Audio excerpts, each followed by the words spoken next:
Taib. Antum perhatikan ini. Ayat 144 surat Al-Baqarah. Kelihatan? Qad nara taqalluba wajhika fis sama' al-ayah. Sungguh kami melihat wajahmu wahai Nabi Muhammad sering menengadah ke langit. Doa gitu ya. Minta apa? Palingkan ke kiblatnya Nabi Ibrahim, yaitu Ka'bah. Maka pasti kami akan palingkan engkau ke kiblat yang engkau sukai, yaitu Ka'bah. Fawalli wajhaka syatral masjidil haram. Maka hadapkanlah wajahmu ke arah Masjidil Haram, wa haitsuma kuntum fawallu wujuhakum syatrah. Sesungguhnya orang-orang yang diberi Alkitab Yahudi benar-benar mengetahui bahwa pemindahan kiblat ke Masjidil Haram itu adalah kebenaran dari Tuhan mereka. Allah tidak lengah terhadap apa yang mereka kerjakan. Sebentar. Ganggu ini. Wala in ataita alladziina utul kitaba bikulli ayatin ma tabi'u qiblatak. Dan seterusnya. Sungguh jika engkau mendatangkan ayat-ayat keterangan kepada orang-orang yang diberi kitab itu, Yahudi itu, mereka tidak akan mengikuti kiblatmu. Tetap aja mereka akan tidak mau mengikuti kiblatmu. Dan engkau tidak akan mengikuti kiblat mereka. Sebagian mereka Yahudi tidak mau ikuti kiblatnya Nasara, Nasara tidak mau menghadap kiblatnya Yahudi. Taib. Sampai ke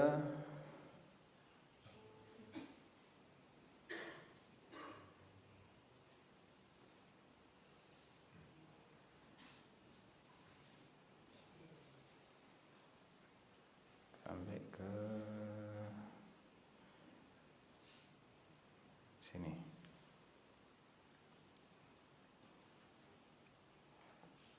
Atau sebelumnya malah ya.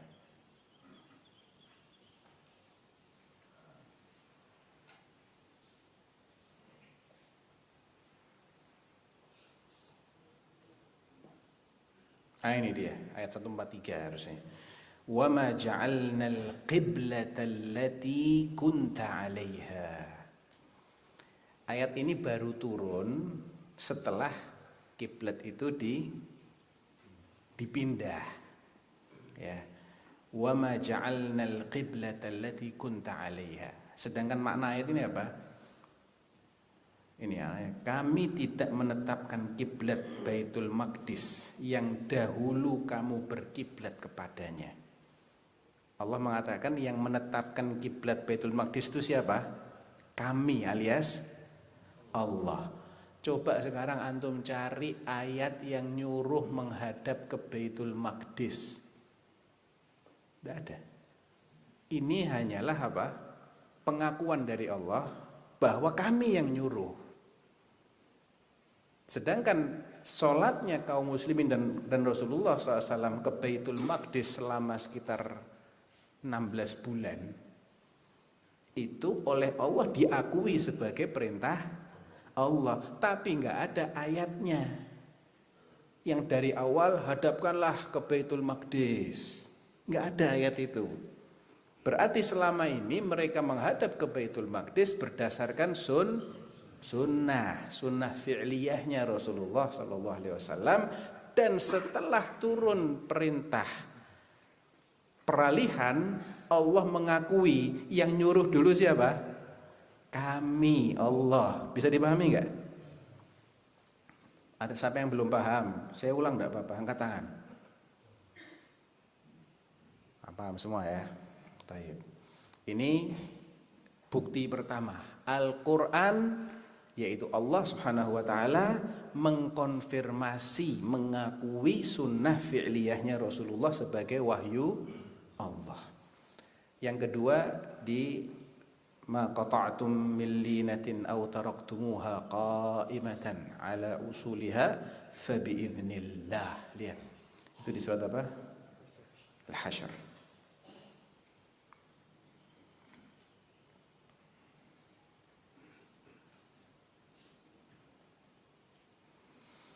Taib. Ayat kelima. Ma qata'tum min linatin. Pakai fi'il madhi, past tense. Bahasa Boyolalinya apa? Past tense, kata kerja lampau. Apa yang kamu tebang, maksudnya sudah kamu tebang, pohon-pohon kurma yang tadinya itu miliknya Yahudi Khaybar. Ini menceritakan tentang pengepungan kota Khaybar pada tahun ke-7 Hijriah. Khaybar itu dikepung sama Rasulullah dan kaum muslimin, isinya orang-orang Yahudi. Itu dikepung pada tahun 7 Hijriah. Nah, di sekeliling benteng Khaybar itu ada kebun kurma milik si Yahudi. Nabi SAW memerintahkan sahabatnya untuk menebang sebagian kurma, yang berarti sebagian sisanya dibiarkan. Paham? Nabi yang nyuruh, ayat yang nyuruh begitu ndak ada.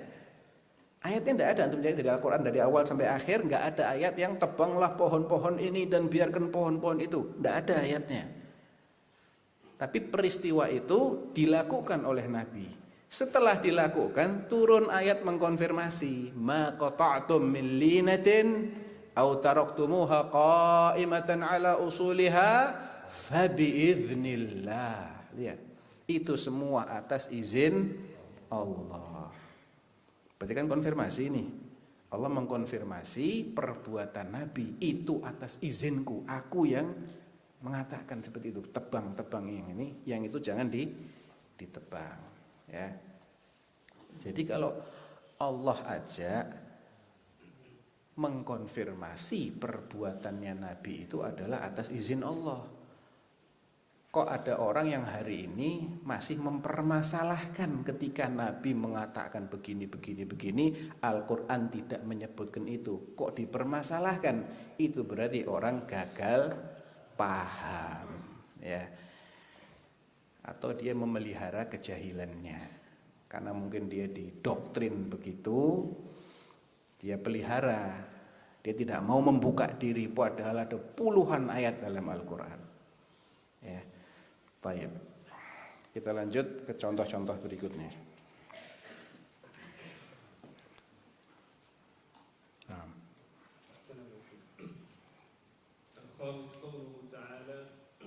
قل من حرم زينة الله التي أخرج لعباده والطيبات من الرزق وبينت السنة أيضا أن من الزينة ما هو محرم وقد ثبت عن النبي صلى الله عليه وسلم أنه خرج يوما على أصحابه وفي إحدى يديه حرير وفي الأخرى ذهب فقال هذان حرام على ذكور أمتي حل لإناثها أخرجه الحاكم وصححه والأحاديث في معناه كثيرة معروفة في الصحيحين من الأمثلة الكثيرة المعروفة وغيرهما إلى غير ذلك لدى أهل العلم بالحديث والفقه.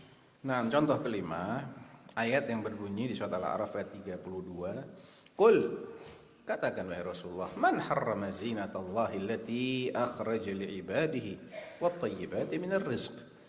Siapa yang mengharamkan perhiasan-perhiasan Allah? Ya, ini di Al-A'raf ayat 32. Nah, siapakah yang mengharamkan perhiasan dari Allah yang telah Dia sediakan untuk hamba-hambanya? Dan juga siapa yang mengharamkan rezeki yang baik-baik dari Allah? Ya, tidak ada yang mengharamkan itu semua. Qul huwa lilladzina amanu fil hayatid dunya. Semua itu untuk orang-orang yang beriman dan juga yang tidak beriman dalam kehidupan dunia.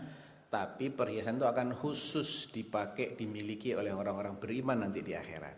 Kalau di dunia yang kafir pakai perhiasan, mukmin pakai perhiasan. Yang kafir makan enak-enak, mukmin juga bisa makan yang enak-enak.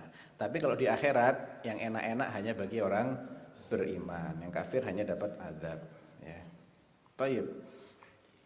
Zahir dari ayat ini, zahirnya ayat ini, semua perhiasan itu halal dipakai oleh umatnya Rasulullah umum. Wow, semua perhiasan halal. Laki pakai emas, kalau zahir ayatnya loh ya. Pakai perak, pakai apapun halal, pakai sutra halal. Ya. Perempuan halal semuanya. Nah, tapi ternyata sunnah membatasi, tidak semuanya halal bagi semua orang. Dibatasi, yaitu emas. Emas itu hanya halal bagi kaum wanita. Laki-laki tidak boleh pakai perhiasan yang terbuat dari emas, ya. Hadzani, emas dan sutra. Nabi pernah menjelaskan membawa emas sambil membawa sutra juga. Dua hal ini, emas dan kain sutra yang asli loh ya, sutra dari urat sutra ya, yang asli itu haramun ala dzukuri ummati, haram dipakai oleh laki-lakinya umatku, tapi halal bagi wanitanya. Berarti dikecualikan, tidak lagi umum. Hadis ini diriwayatkan oleh Al-Hakim dan disahihkan, dan masih banyak contoh-contoh lainnya itu banyak sekali. Ya. Baik. ومما تقدم يتبين لنا أيها الإخوة أهمية السنة في التشريع الإسلامي، فإننا إذا عدنا النظر في الأمثلة المذكورة فضلا عن غيرها مما لم نذكر نتيقن أنه لا سبيل إلى فهم القرآن الكريم فهما صحيحا إلا مقرونا بالسنة. طيب lanjut aja.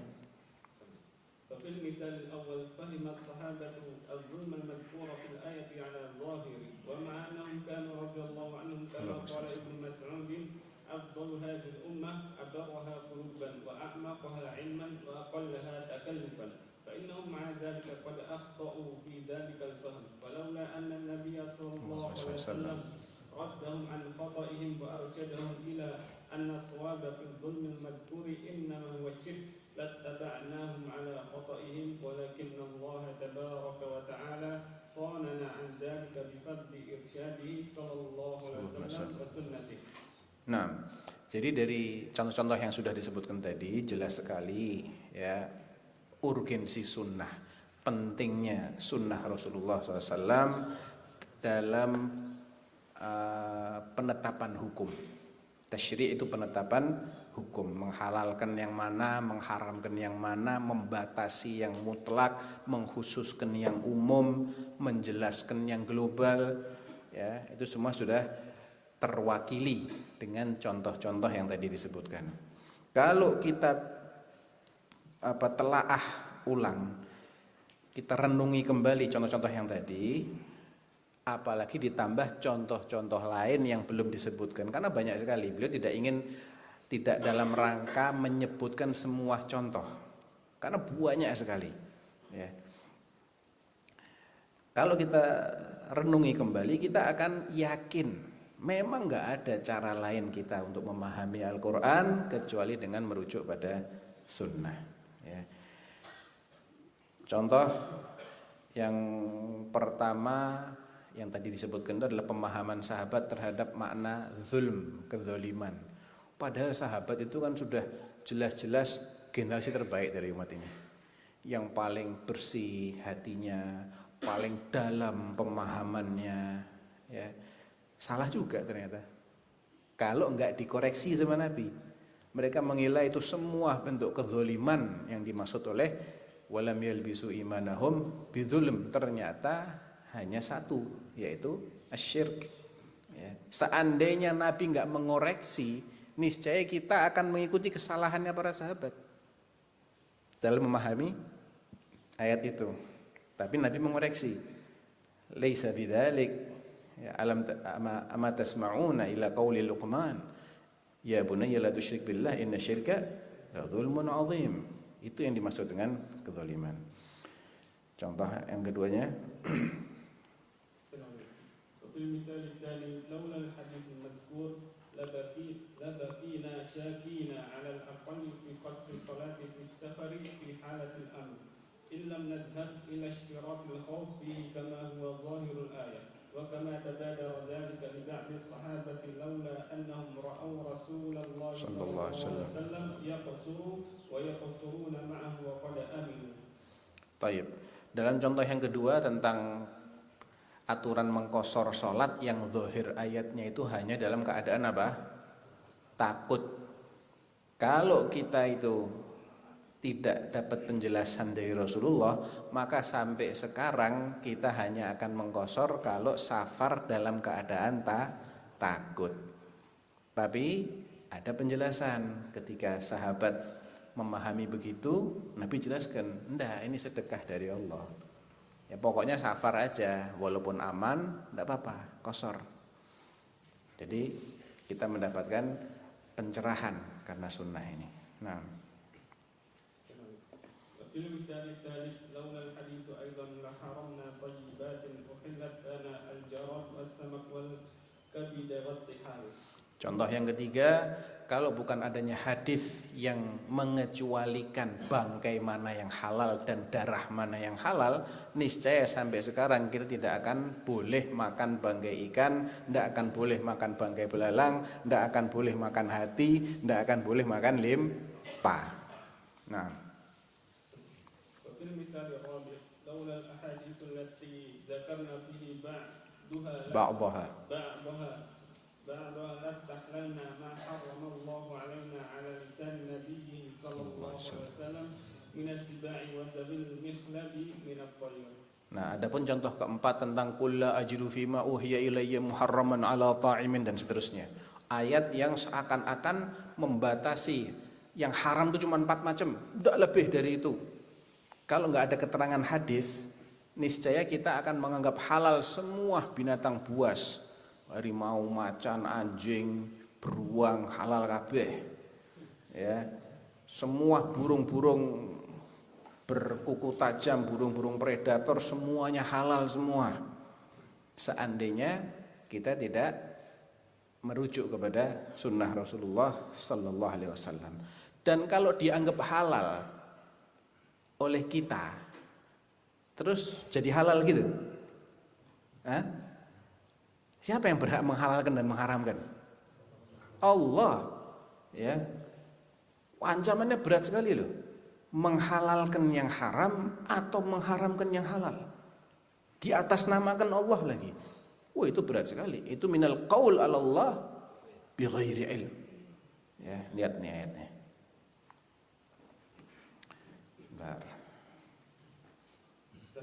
Bentar. Tak tunjuki ayatnya dulu.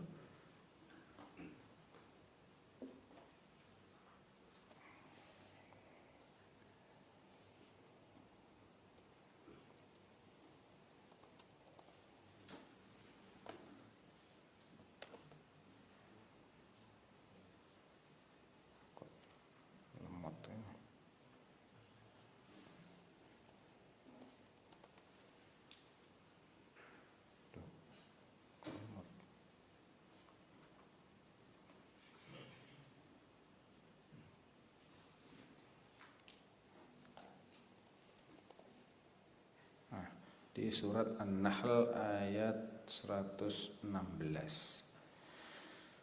An-Nahl, kita kembali ke sini. An-Nahl. Catat ya. An-Nahl 116. Qala ta'ala wa la taqulu lima tasifu alsinatukumul kadhib hadha halalun wa hadha haramun litaftaru 'ala Allahil kadhib innal ladzina yaftaruna 'ala Allahil kadhiba la yuflihun. Baca. Siapa yang mau baca? Janganlah baca. Terjemahannya aja. Janganlah kamu. Oh, kena sinar. Janganlah kamu mengatakan terhadap apa yang diucapkan oleh lidahmu secara bohong. Ini halal dan ini haram. Untuk mengada-adakan kebohongan terhadap Allah. Sesungguhnya orang-orang yang mengada-adakan kebohongan terhadap Allah tidak akan beruntung. Ini masih halus, tidak akan beruntung. Detailnya apa? Mata'un qalilun walahum azabun alim. Itu adalah kesenangan yang sedikit dan bagi mereka ada azab yang pedih. Ya. Jadi nggak boleh sembarang mengatakan ini halal, ini haram, kecuali ada dalilnya. Lo kan dalilnya Al-Quran cuma bilang qul la ajidu fima, lah itu namanya salah paham. Al-Imam Asy-Syafi'i rahimahullah ketika menjelaskan ayat ini, qul la ajidu fima uhiya ilayya muharraman ala ta'imin, itu dalam konteks Allah membantah klaimnya orang-orang musyrik yang mengharamkan hewan-hewan ternak dengan kriteria tertentu. Padahal Allah nggak pernah ngaramkan yang kayak gitu. Nah itu ada di ma ja'alallahu min bahiratin wala sa'ibatin ya, di surat Al-An'am Al-Maidah. Nah ini ma ja'alallahu min bahiratin wala sa'ibatin wala wasilatin wala ham walakinnal ladzina kafaru yaftaruna 'ala Allahil kadzib wa aktsaruhum la ya'qilun.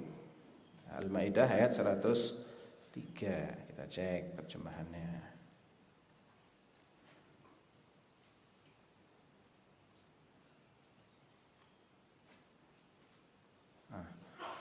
Allah tidak pernah menetapkan sedikit pun aturan menyangkut hewan yang dijuluki bahirah. Apa bahirah itu? Bahirah adalah unta betina yang telah beranak 5 kali. Dan anak yang kelima itu jantan. Lalu unta betina itu dibelah telinganya, dilepaskan, dilepas liarkan. Tidak boleh ditunggangi lagi. Nah, ini aturannya mereka ini, musyrikin jahiliyah ini. Tidak boleh diambil air susunya. Berarti haram ditunggangi, haram diperah susunya. Kalau dia unta betina sudah punya anak 5 kali dan anak kelimanya apa? Jenis kelaminnya jantan. Ditandai dengan dibelah telinganya, dipotong sedikit telinganya, dilepaskan. Oh ini bahirah ini. Tidak boleh ada yang naik, tidak boleh diperah. Ya tidak boleh kan siapa? Allah tidak pernah bikin aturan kayak gitu, tidak pernah nurunkan aturan kayak gitu. Apalagi yang dibantah sama Allah, wala wasilah. Wasilah juga nggak ada itu istilah wasilah. Ini hewan namanya wasilah loh ya. Apa itu wasilah? Sa'ibah dulu ya. Bahirah berarti sa'ibah. Sa'ibah adalah unta betina yang dibiarkan pergi kemana saja karena suatu nazar. Yang punya unta bernazar, anak akan biarkan unta ini. Sayyabtuha. Sabayasibu artinya membiarkan. Taraka yatruku. Dia bernazar untuk membiarkan. Misalnya, jika orang Arab jahiliyah akan melakukan sesuatu atau perjalanan yang berat, dia biasa bernazar akan menjadikan untanya sa'ibah jika maksud atau perjalanannya berhasil dan selamat. Ya Allah, kalau perjalananku ini berhasil, aku selamat, aku bernazar untaku akan tak jadikan sa'ibah. Siapa yang nurunkan aturan begitu? Tidak ada. Ya dibiarkan terus, tidak boleh diapa-apakan, tidak ada. Wala wasilah, wasilah juga tidak ada. Ya, wasilah itu apa? Menurut satu riwayat, wasilah adalah domba betina. Domba apa? Betina yang terlahir kembar dampit. Kembar dampit itu apa ya? Beda kelamin. Jadi jantan sama betina, tapi kembar, lahirnya sekaligus. Domba wasilah tidak boleh disembelih. Loh, siapa yang bilang tidak boleh disembelih? Allah? Bukan. Ini kan mereka mengharamkan berarti. Sedangkan saudara kembarnya yang berkelamin jantan dipersembahkan pada berhala. Jadi kambing betina, domba betina melahirkan 2 anak, satu jantan, satu betina. Yang betina tidak boleh disembelih, yang jantan dipersembahkan kepada berhala. Ini aturan siapa ini? Yang nyuruh-nyuruh begini ini siapa? Allah? Tidak. Paham? Yang keempat, ham. Apa itu ham? Ham adalah unta jantan yang tidak boleh diganggu-ganggu lagi karena telah dapat membuntingkan unta betina 10 kali. Wah, real man. Superman ini. Di atasnya lagi ini, Ultraman. Buntingi 10 kali betina. Tidak boleh diganggu-ganggu lagi. Siapa yang bikin aturan kayak gini? Mereka sendiri yang bikin. Allah nggak pernah menetapkan aturan seperti ini. Perlakuan terhadap bahirah, sa'ibah, wasilah, dan ham ini adalah kepercayaan Arab jahiliyah. Nah ayat itu, ini kan jahiliyah ini, orang-orang musyrikin. Ya. Kapan Nabi itu ketemu dengan orang-orang musyrik? Di Mekah. ya. Walaupun ayat ini ayat di surat Al-Maidah Madaniyah, tapi ini sudah ada sejak Nabi lahir, sudah ada aturan-aturan ini. Nah, Allah membantah. Allah tuh tidak pernah melarang-larang seperti yang kalian itu. Makanya Nabi suruh bilang, qul la ajidu fima uhiya ilayya muharraman ala ta'imin yat'amuhu illa ayyakuna kadza wa kadza wa kadza wa kadza. Saya enggak pernah berdasarkan apa yang sudah diwahyukan kepadaku untuk mengharam-haramkan kecuali bangkai, darah yang terpancar, daging babi, atau yang disembelih tidak menyebut nama Allah. Itu yang haram. Saat ayat itu tuh turun untuk membantah. Gitu. Nah, Imam Syafi'i menjelaskan begini. Itu tuh seperti gini loh. Ada anak dilarang makan permen sama orang tuanya. Kemudian anak ini ngeyel ingin bantah. Dia akan bilang, saya hari ini tidak mau makan kecuali permen. Itu maksudnya apa? Bantah aja. Bukan berarti dia benar-benar hanya akan makan permen. Karena konteksnya konteks bantahan. Ya. Jangan kamu main kuda. Saya hari ini tidak mau main kecuali main kuda. Itu untuk bantah. Jadi kalau tidak dipahami konteks ayat ini turun kepada siapa, pemahamannya akan pincang. Jadi dari segi kronologinya, memang orang-orang musyrik itu mengharam-haramkan yang tidak pernah diharamkan sama Allah. Tapi sebaliknya menghalalkan yang jelas-jelas diharamkan. Di antara yang lain itu jelas, mereka mengharamkan jual beli dianggap sama dengan riba. Ya. Innamal bai'u mithlur riba, kata mereka. Dibantah, wa ahallallahu al-bai' wa harramar riba. Jual beli itu kayak riba aja. Enggak. Allah menghalalkan jual beli, kalau riba haram. Jadi intinya ayat itu tidak menjadi dalil untuk membenarkan klaim bahwa yang diharamkan cuman 4 hal tadi, ya. Baik. Nah. Assalamualaikum.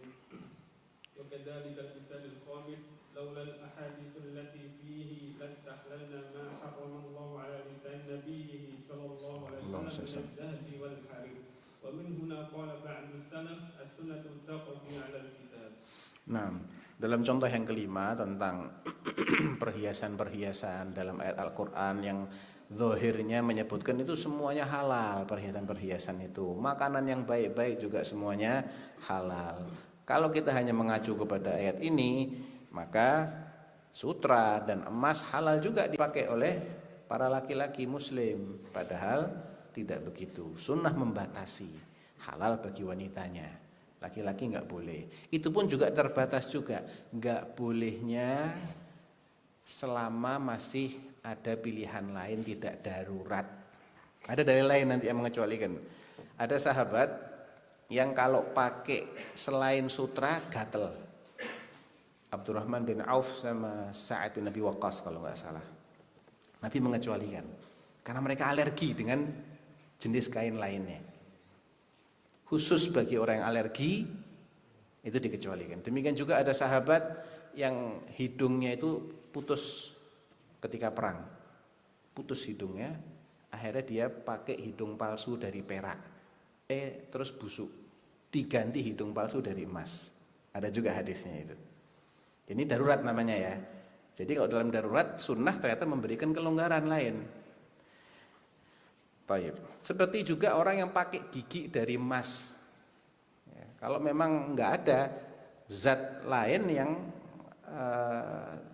bisa menggantikan fungsinya emas, karena misalnya dipakai yang lain nanti dia bereaksi, teroksidasi. Dan kalau emas itu kan memang tidak reaktif dia itu. Jadi pakai gigi, nggak apa-apa, ya, nggak apa-apa. Tapi kalau ada pilihan lain, maka tidak boleh memakai emas selama masih ada pilihan lain yang bisa menggantikan. Ya. Nah, sampai sini ada pertanyaan mungkin? Sebagian mengatakan kalau yang berhak menghalalkan dan mengharamkan itu hanya Allah. Yang berhak menghalalkan dan mengharamkan itu hanya Allah. Baik. Kalau ada Rasulullah mengharamkan dan dohir mereka bertentangan dengan Allah halalkan, maka yang dimenangkan adalah yang.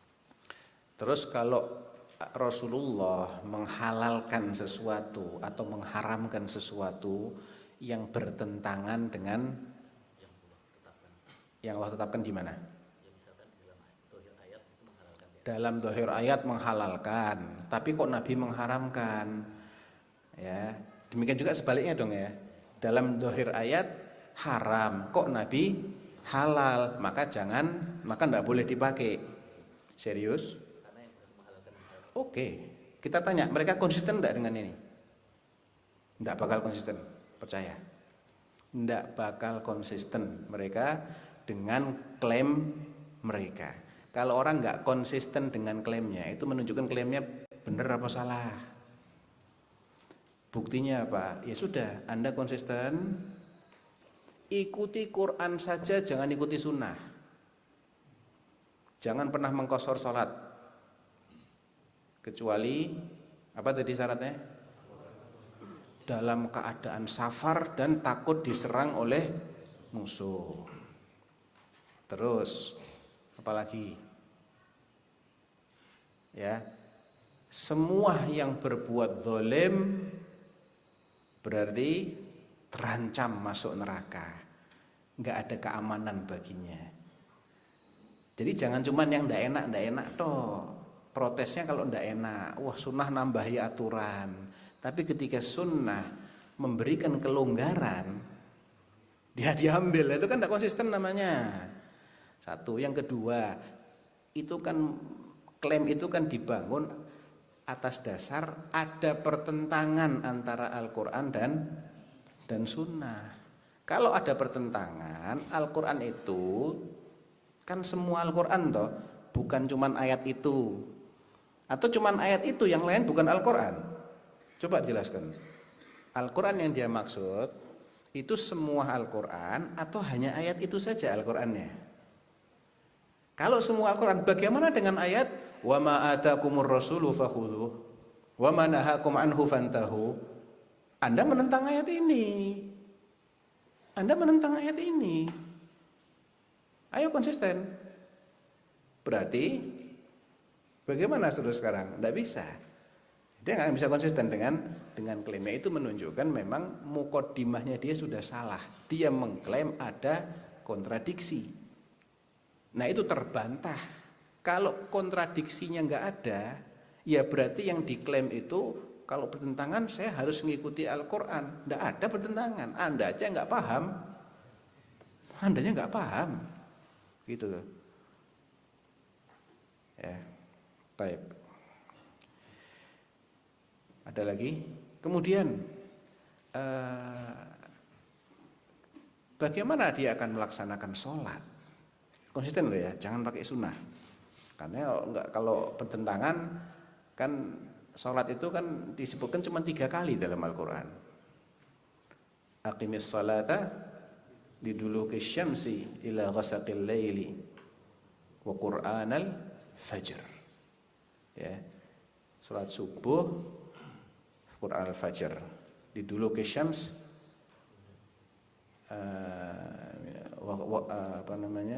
ada di ayat yang lain cuma 3 waktu yang disebutkan dalam Al-Quran.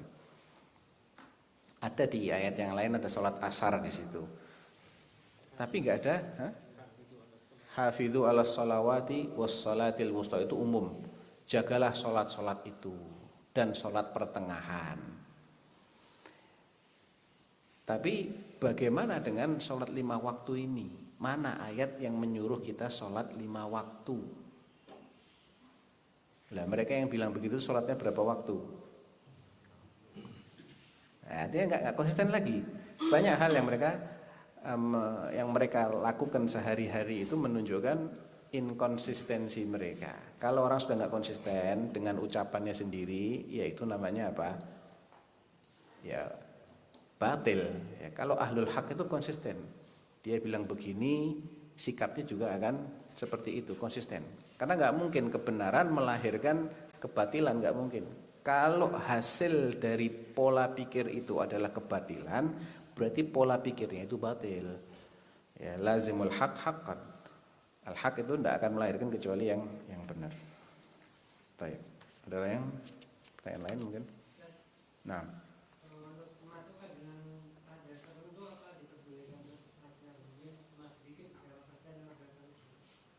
Untuk dijadikan apa? Ya mungkin di jam atau bentangan atau apa mungkin. Ini pertanyaan fikih berarti ya. Pertanyaan fikih. Pertama, jam itu bagian dari perhiasan. Dan tanpa menggunakan emas bisa orang menggunakan jam dan mendapatkan manfaat dari jam, betul? Nah, artinya tidak ada keadaan darurat di sini. Kalau ada emasnya, maka itu masuk dalam larangan. Misalnya ini disepuh dengan emas. Emasnya berapa? Kalau lebih dari 12 karat, berarti itu didominasi oleh emas. Emas itu kan maksimal 24 karat lah. Ya, berarti kadar emasnya 100% itu atau 99,99% sama dengan emas 24 karat. Kalau kadarnya itu lebih banyak dari 50%, emas 13, 14 dan seterusnya, maka secara kaidah fikih hukum sesuatu itu mengikuti kadar yang paling banyak ditemukan. Untuk menilai ini dihukumi sebagai emas ataukah tidak dihukumi sebagai emas, maka kadar emasnya itu mayoritas atau minor. Kalau dia dominan, berarti dia dihukumi sebagai emas. Maka tidak boleh dipakai. Terus bagaimana? Ya buat pajangan aja. Ya, atau ya jangan pakai jam yang mengandung emas dalam kadar lebih dari 50%. Karena kalau dipakai masuk dalam bentuk zina. Dan dia tidak ada punya keadaan, tidak punya alasan darurat, kecuali dia alergi dengan semua jenis logam. Dan betul itu alergi betul. Kalau kena semua jenis logam selain emas, gatal-gatal. Ya ini namanya darurat. Kalau nggak seperti itu, banyak kok pilihan jam-jam yang tidak menggunakan emas dan fungsinya tetap dapat. Nah, itu untuk jawabannya. Lihat kepada yang lebih dominan emas atau bukan. Lanjut deh. Kamu mau tanya? Enggak. Baik. ضلال المستغنين بالقرآن عن السنة ومن المؤسف أنه قد وجد في بعض المفسرين والكتاب المعاصرين من ذهب إلى جواز ما ذكر في المثالين الأخيرين من إباحة أكل السباع ولبس الذهب والحرير اعتمادا على القرآن فقط بل بد في وقت الحاضر طائفة يتسمون بالقرآنيين يفسرون القرآن بأهوائهم وعقولهم دون الاستعانة على ذلك بالسنة الصحيحة بل السنة عندهم تبع لأهوائهم فما وافقهم منها تشبثوا به وما لم يوافقهم منها نبذوه وراءهم ظهريا. طيب. Judulnya adalah Dhalalul Mustaghnina bil Quran 'anis Sunnah. Sesatnya mereka yang mencukupkan dengan Al-Qur'an, tidak mau merujuk kepada sunnah. Wa minal mu'sif, amat disayangkan adanya sebagian orang yang menafsirkan atau penulis-penulis al-kuttab al-mu'asirin, penulis-penulis kontemporer, sebagian dari orang yang menafsirkan Al-Quran maupun yang menulis di zaman kita ini, yang menulis tulisan-tulisan ilmiah, itu disayangkan ada yang membolehkan dua hal yang terakhir kita sebutkan, yaitu membolehkan selain 4 hal yang diharamkan dalam Al-Quran, alias membolehkan makan binatang bertaring, memakan burung berkuku tajam, dan membolehkan memakai emas dan sutra bagi laki-laki. Ya.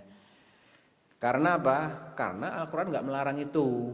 Itu alasan mereka. Mereka ini dijuluki oleh para ulama sebagai Al-Quraniyun. Ini bukan julukan yang baik artinya. Ya, seperti Al-Qadariyah. Itu bukan julukan orang yang untuk mengimani takdir. Ya, bukan, justru orang yang mengingkari takdir dijuluki Al-Qadariyah. Al-Quraniyun itu bukan julukan bagi orang yang mengimani Al-Quran, bukan. Itu julukan bagi orang yang iya, kalau dia mengingkari hadis itu dia nggak beriman sama Al-Quran, artinya begitu. Jadi bukan julukan baik ya, bukan. Yaitu yufassiruna al-Qur'ana bi ahwaihim wa uqulihim. Mereka yang menafsirkan Al-Quran menurut hawa nafsu dan akal-akalan mereka. Dunal isti'anah ala dzalika bis sunnatis sahihah, tanpa mau merujuk penafsirannya itu kepada sunnah yang sahih. Balis sunnatu indahum taba'un li ahwaihim. Sunnah itu di mata mereka sesuai selera mereka aja. Kalau sunnahnya cocok, enak, menguntungkan, mereka pakai. Begitu sunnahnya memberatkan, membatas-batasi, nggak sesuai dengan hawa nafsu mereka, mereka katakan ini nggak ada dalam Al-Quran. Kayak tadi yang udah kita jelasin ya. Ya, yang enak-enak, wah mereka pegang erat, yang nggak enak mereka campakkan ke belakang. Nah,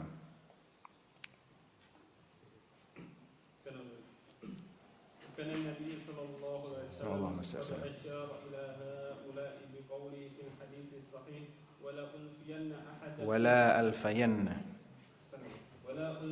أحدكم متكئا على أريكته يأتيه الأمر من أمري مما أمرت به أو نهيت عنه فيقول لا أدري ما وجدنا في كتاب الله اتبعنا رواه الترمذي وفي رواية لغيره ما وجدنا حراما حرمناه ألا وإني أوتيت القرآن ومثله معه وفي أخرى ألا إنما حرم رسول الله مثل ما حرم الله. Taib. Nabi SAW itu sudah memprediksi kok munculnya Al-Quraniyun itu, atau orang-orang yang mengingkari sunnah Rasulullah. Ingkarus sunnah itu ada 2 macam ya. Ada ingkarus sunnah secara keseluruhan, tidak mau pakai sunnah sama sekali, atau mengingkari sebagian sunnah Rasul, tapi alasannya tidak ilmiah. Mengingkari sebagian sunnah karena nggak cocok dengan selera mereka, nggak cocok dengan ideologi mereka, nggak cocok dengan ajaran kelompok mereka. Ya. Kalau mengingkari sunnah karena dia tahu ini nggak sahih, ya saya nggak mau terima, nggak sahih, dan dia menjelaskan dan dia mengikuti metodologi ilmiah. Ini bukan ingkar sunnah namanya, ya bukan. Seperti ada hal-hal yang diklaim sebagai sunnah oleh orang-orang yang nggak paham. Ini ada hadisnya, tapi hadisnya maudhu'. Bagaimana sikap kita? Ya kita ingkari. Itu bukan ingkar sunnah, karena itu bukan sunnahnya Rasulullah SAW. Nggak valid sebagai sunnahnya Rasulullah SAW. Ya, jadi ingkar sunnah di sini memang sunnah yang sudah valid, sudah diakui sebagai sunnah oleh ahlinya, oleh orang-orang yang punya kompetensi untuk menilai sebuah hadis itu valid atau tidak, terutama yang disepakati sebagai hadis yang valid. Kalau ahlu sunnah itu beda pendapat, sebagian menilai ini hadis sahih, ahlu sunnah yang lain yang juga berkompeten di bidang hadis mengatakan enggak, ini dhaif, maka ini di luar pembahasan kita. Ya, ini enggak kita bahas di sini. Karena itu masalah ijtihadiyah nanti. Ya, seperti ketika ahli-ahli fikih beda pendapat, ada yang membolehkan, ada yang melarang. Maka sikap kita, ya antum pilih salah satu. Mana yang antum yakini lebih benar? Jangan bikin pendapat ketiga. Ikuti salah satu dari 2 pendapat yang ada. Jangan keluar dari 2 pendapat yang ada.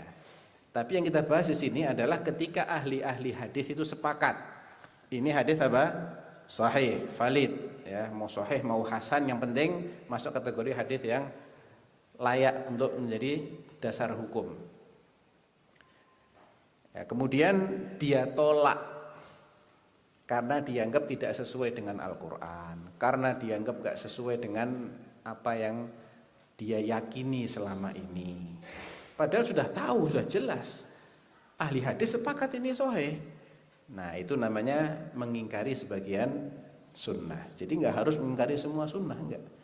Yang Nabi sebutkan di sini itu adalah ingkaru ba'dis sunnah. Ya.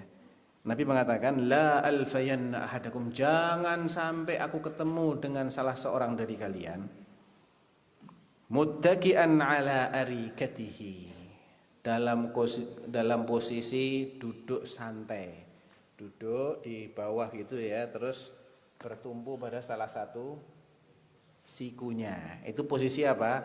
PW. Tahu PW? Posisi wena. Menunjukkan orang yang sedang apa? Serius atau main-main? Main-main, santai, ya. Di riwayat yang lain muttaki'an ala arikatihi syab'an, dalam keadaan kenyang. Bukan posisinya ahlul ilm, bukan ciri khasnya ulama duduk dengan cara seperti itu, ya, bukan. Ciri khasnya orang-orang yang ya jauhlah dari ilmu. Ya'tihi amrun min amri mimma amartu bihi, kemudian disampaikan kepadanya salah satu perintahku. Benar-benar Nabi merintahkan begini. Au nahaitu anhu, atau larangan. Ada larangan dari Nabi sampai kepadanya, atau ada perintah dari Nabi sampai kepadanya. Terus apa sikap dia? La adri, wah enggak tahu saya ya. Ma wajadna fi kitabillah ittaba'na. Yang ada dalam Al-Quran itu yang kami ikuti. Kalau ini enggak ada dalam Al-Quran, saya enggak tahu nih, enggak mau nerima dia. Ya, itu riwayatnya Tirmidzi. Dalam riwayat yang selain Tirmidzi, ma wajadna haraman haramna. Apa yang kami dapati haram dalam Al-Quran, itu yang kami anggap haram. Dan apa yang kami dapati halal dalam Al-Quran, itu yang kami anggap halal. Ala wa inni utitul Qur'ana wa mithlahu ma'ah. Nah, ini jawabannya Nabi, ingat ya. Sebenarnya aku itu diberi Al-Quran dan diberi sesuatu yang lain yang semisal dengan Al-Quran. Wa mithlahu ma'ah, bersama dengan Al-Quran yang turun itu turun juga wahyu lain yang kedudukan hukumnya sama, yaitu sunnah. Wa fi riwayatin ukhra, ala innama harrama Rasulullah mithla ma harramallah. Ingat, apa yang diharamkan oleh Rasulullah itu sama dengan apa yang diharamkan oleh Allah. Ya. Jadi ini hadis tentang orang-orang yang mengingkari sunnah. Sudah diprediksi oleh Rasulullah, dan munculnya orang-orang itu di kemudian hari mengkonfirmasi kebenaran hadis ini. Ternyata emang ada kan orang-orang kayak gitu? Ada. Nah, itu menunjukkan sunnah itu memang wahyu dari Allah. Karena Nabi sudah menyebutkan jauh sebelum orang-orang itu muncul. Nah. Inna minal mu'sifi anna ba'dal kitabil afadil allafa kitaban fi syari'atil islami wa aqidati. Zakara fi muqaddimati annahu allafahu wa laysa ladayhi minal maraji' illa al-Qur'an. Lanjut.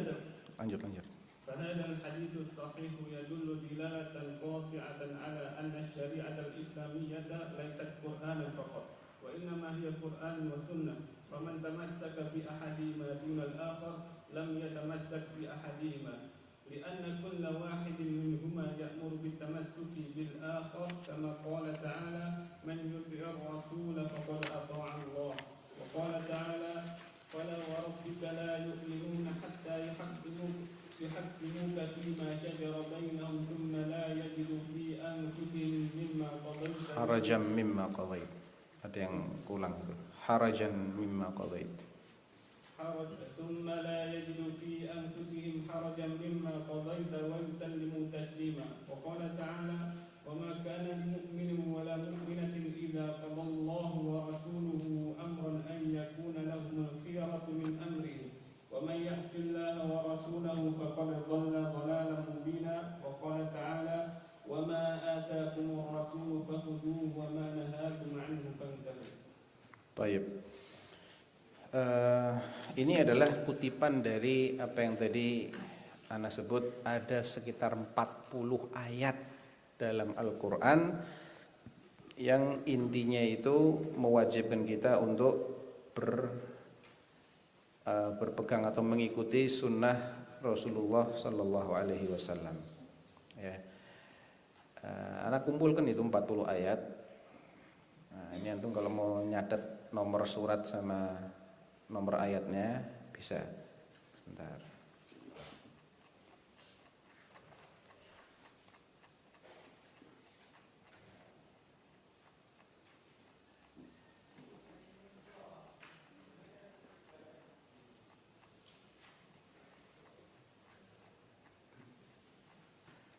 Sebagainya yang beliau kutip itu ya. Wa may yuti'ir rasula faqad ata Allah. Nah ini Imam Ahmad yang mengatakan ada 40 ayat dalam Al-Quran yang menyuruh kita untuk taat kepada Rasulullah secara mutlak.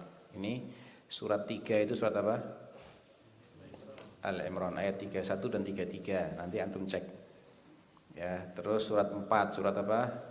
An-Nisa ayat 13, 14, 42, 59, 61, 64, 65, 80, 115, 136, 170 ya.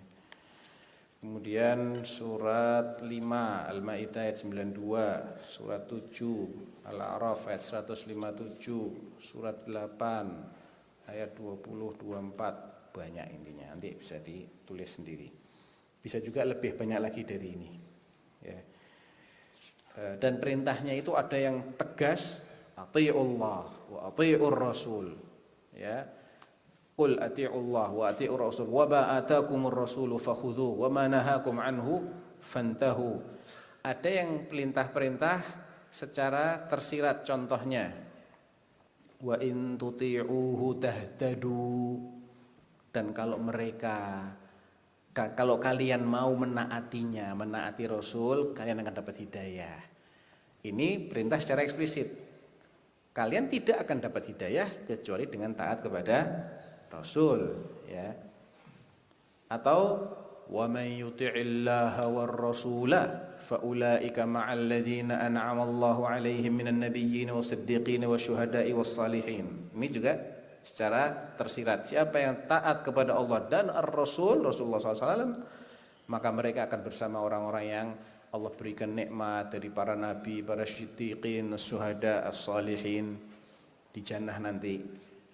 Nah ini secara tersirat. Jadi kalau mau masuk jannah bersama dengan mereka, harus taat sama Allah, taat sama Rasul. Intinya ada yang memerintahkan secara tegas, ada yang memerintahkan dengan memuji orang-orang yang taat, menjanjikan pahala bagi mereka. Ada yang perintahnya dengan mengancam orang-orang yang maksiat kepada Rasul, ya. Wa may ya'sillaha wa rasulahu faqad dhalla dhalalan mubina. Siapa yang maksiat kepada Allah dan Rasulnya telah sesat, jelas-jelas telah sesat. Jadi banyak sekali. Di sini beliau kutipkan yang paling jelas dari dalil-dalil tentang wajibnya kita taat kepada Allah dan Rasulnya, dan sesatnya orang yang tidak mau taat kepada Rasul. Sebelum beliau mengatakan bal inna minal mu'sif, termasuk yang sangat disayangkan ada sebagian penulis kontemporer yang sebetulnya dia ini orang baik. Cuman ketika dia menulis yang berkaitan dengan syariat Islam, dengan akidah kaum muslimin, dia sebutkan dalam muqaddimah buku tulisan dia itu bahwa saat dia menyusun buku tentang syariat dan tentang akidah ini rujukan dia cuma Al-Quran. Nah ini disayangkan karena dia nggak akan bisa memahami akidah yang benar, memahami syariat kalau nggak ngerujuk ke sunnah. Jadi niat baik itu nggak cukup. Ya, niat baik harus dibarengi dengan cara yang benar, baru hasilnya baik. Nah, hadis yang sahih yang tadi itu, orang nanti akan datang hadis kepadanya dalam keadaan dia duduk bersandar, dia bilang apa ini, saya tidak tahu ini. Ya, kita hanya ngikutin apa yang ada dalam Al-Quran. Itu menjelaskan salahnya metodologi orang-orang yang hanya merujuk kepada Al-Quran dalam membahas tentang Islam, mau baik dari sisi hukum syar'inya ataupun dari sisi ideologi akidah. Qal huna hadis ini dalil qat'i bahwasanya syariat itu bukan hanya Al-Qur'an, tapi Al-Qur'an dan juga sunnah. Siapa yang berpegang teguh dengan salah satunya dan meninggalkan yang lain, lam yatamassak bi ahadihima. Sejatinya dia tidak berpegang teguh dengan apapun. Orang yang hanya mengikuti Quran, tidak mengikuti sunnah, dia tidak mengikuti Quran. Ya, dia nggak mengikuti Quran. Orang yang hanya mengikuti sunnah, nggak mengikuti Quran, dia nggak mengikuti sunnah. Mau mengikuti Quran, wajib mengikuti sunnah. Mau mengikuti sunnah, otomatis dia harus mengikuti Quran. Harus. Lianna kulla wahidin minhuma ya'muru bitamassuki bil akhar. Baik Quran maupun sunnah sama-sama memerintahkan kita untuk mengikuti yang lainnya. Quran nyuruh kita mengikuti sunnah, wa ma atakumur rasulu fakhudhuh. Sunnah nyuruh kita mengikuti Quran juga, ya.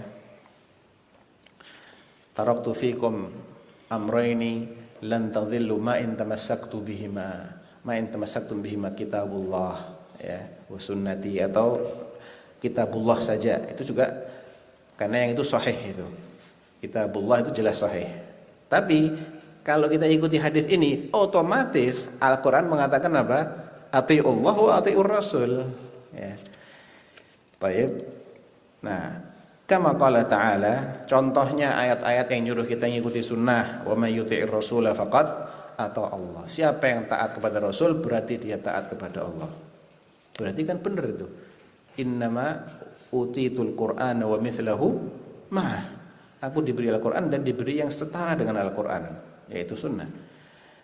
Kemudian ayat yang lain, fala wa rabbika la yu'minun. Ini belum pernah sebutkan di sini ya, ayat 65. Berarti tambahkan nanti di situ. Demi Rabbmu, mereka sejatinya tidak beriman sampai menjadikan kamu sebagai hakim yang mengadili sengketa-sengketa mereka. Kamu di sini siapa maksudnya? Rasulullah SAW. Thumma la yajidu fi anfusihim harajan mimma qadait. Kemudian setelah engkau putuskan vonismu, mereka tidak merasa ada ganjalan sedikit pun terhadap hasil keputusanmu. Wa yusallimu taslima, dan mereka pasrah sepenuhnya terhadap hasil keputusanmu. Ini menunjukkan hasil keputusan Rasulullah wajib diikuti dengan lapang dada. Kalau tidak begitu, mereka tidak beriman. Ya, saya percaya sama Al-Quran, tidak ikut sunnahnya Rasul, Anda tidak percaya sama Al-Quran. Gitu. Kemudian, wa ma kana lil mu'minin wa la mu'minatin idza qadallahu wa rasuluhu amran ay yakuna lahumul khiyaratu min amrihim. Ini sudah masuk ya, surat 33 Al-Ahzab ayat 36 masuk. Tidak boleh sama sekali bagi mukmin maupun mukminah apabila Allah dan Rasulnya telah menetapkan suatu ketetapan, mereka malah memilih ketetapan yang lain, bukan ketetapannya Allah dan Rasulnya. Tidak boleh sama sekali itu. Dan barang siapa yang maksiat kepada Allah dan Rasulnya, dia telah tersesat sangat nyata. Kemudian wa ma atakumur rasulu fakhudhuhu wa ma nahakum anhu fantahu, ya, surat Al-Hasyr ini 59 nomor 7 ayatnya juga sudah masuk di sini. Jelas kalau itu ya. Nah,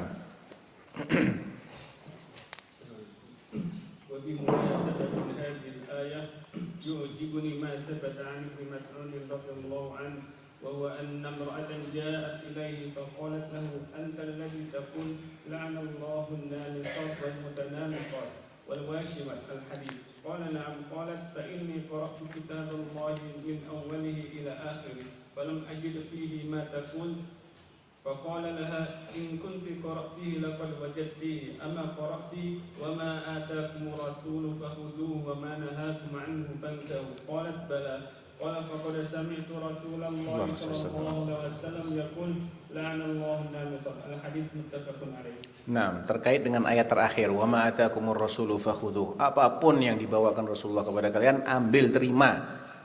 Ya. Dan apa yang dilarang, jauhi. Mutlakkan berarti. Nah, ada riwayat fi as-sahihain dari sahabat Ibnu Mas'ud bahwa beliau pernah didatangi, diprotes sama seorang wanita. Kata si wanita ini, kamu yang bilang ya, la'anallahu an-namisat wal mutanammisat wal washimat wal mustawshimat dan seterusnya. Hadisnya panjang. Kamu katanya bilang Allah itu akan melaknat. Allah telah melaknat wanita-wanita yang mencukur alisnya atau yang wanita-wanita mencukur alis, baik alisnya dia atau alisnya orang lain. Wal mutanammisat, yang minta dicukur alisnya. Jadi yang nyukur sama yang minta dicukur, dua-duanya kena laknat. Yang disebut di sini perempuan, tapi laki juga kena sama. Kenapa disebut perempuan laki dengan kena, laki juga kena? Nah, ini ilmunya ilmu usul fikih ini. Ya. Al-kalam idza kharaja makhrajal ghalib falaysa lahu mafhumun mu'tabar. Hadis ini menceritakan sesuatu yang biasa ditemukan di masa itu. Yang biasa nyukur alisnya perempuan. Wal washimah wal mustawshimah, yang biasa nato di masa jahiliyah itu perempuan.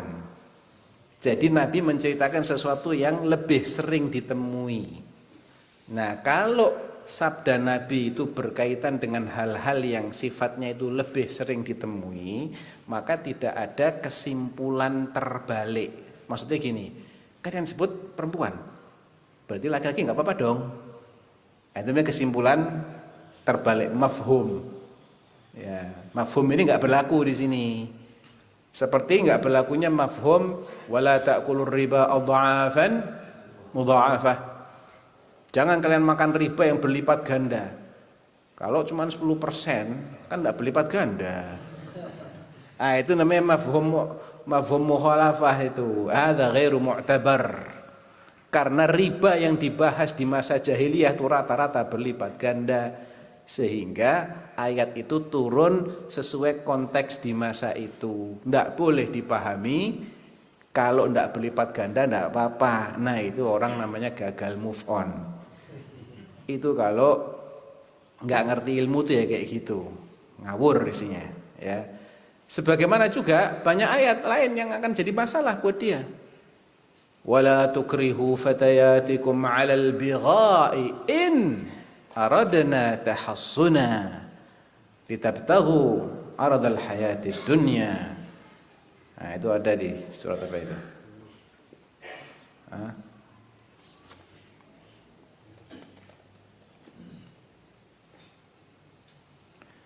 An-Nur ayat 33. Kita cek ya. Biar paham tentang masalah mafhum. Ini ayatnya panjang, di tengah-tengahnya ada wala tukrihu fatayatikum 'alal bigha. Ya.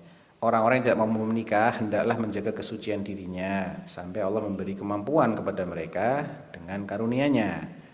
Apabila hamba sahaya yang kamu miliki menginginkan perjanjian kebebasan, maksudnya dia ingin nebus dirinya dengan mengumpulkan donasi. Saya ini berapa sih harganya? Ya, kamu 50 juta. Loh kok murah? Lah kamu hitam misalnya. Yang itu putih 100 juta harganya. Emang budak itu beda-beda. beda spek, beda harga. Oh betul, oh iya betul. Yang pinter, cekatan, mahal harganya. Ya, yang nggak bisa apa-apa, on, males, jelek, ya pasti murah harganya. Ya.